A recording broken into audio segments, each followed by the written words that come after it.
Шаардык сот Адахан Мадумаровду абакта калтырды. Бүгүн 22 февралда Бишкек шаардык соту жогорку кеңешинин депутаты Адахан Мадумаровду абакта калтырды. Бул тууралуу шаардык соттун басма сөз кызматынан билдиришти. Мадумаровдун жактоочусу анын бөгөт чарасын өзгөртүү боюнча апелляциялык арыз берип, сот аны канааттандырган жок. Бүтүн Кыргызстан фракциясынын лидери Адахан Мадумаровду 2 сентябрда Бишкекте Ички иштер министрлигинин атайын даярдыктагы отрядынын кызматкерлери кармап кеткен. Адахан Мадумаровго Ички иштер министрлиги тарабынан кылмыш жаза кодексинин 323 мамлекеттик чыккынчылык боюнча айып коюлгандыгы маалымдалган. Маалымат булагы Политклиника.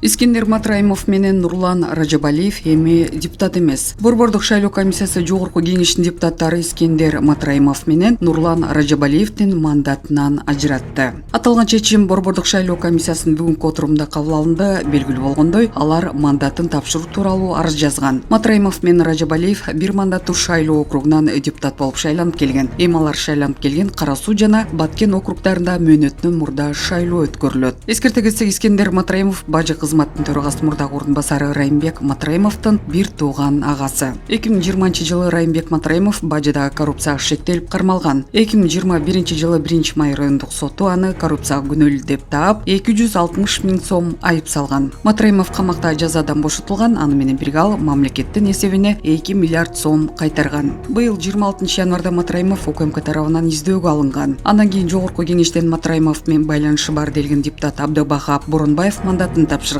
Эл арасында Нурлан Ражабалиевдин да Матраимов менен байланышы бар экени айтылып жүрөт. Ражабалиев репортер KG'ге мандатын тапшыруу тууралуу арызды өзү жазганын, шартына байланыштуу депутаттыктан кетип жатканын билдирди. Бирок мандатын тапшыруу Райымбек Матраимовго тиешелүү болуп болбогону тууралуу суроого жооп берген жок.